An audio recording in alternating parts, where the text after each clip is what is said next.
nạn xảy ra khi nào hay không? Ý của tôi là tai nạn xảy ra trước đó khoảng bao lâu?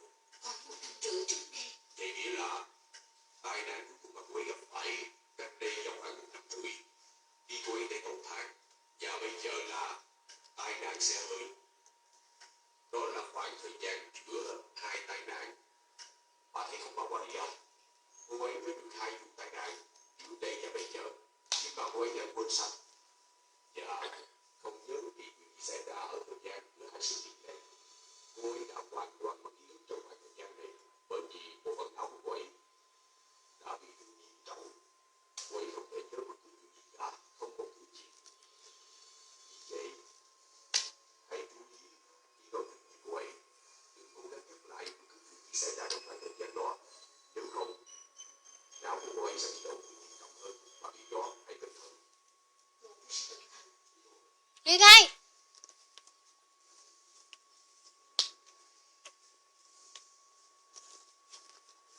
Tắm không? Tắm thì tắm.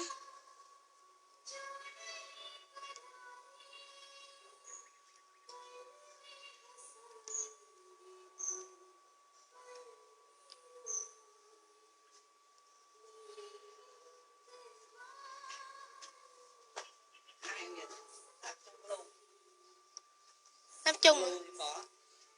Mất nết. Cầm bên đây nè. Cầm đây nè. Buông ra. Buông ra.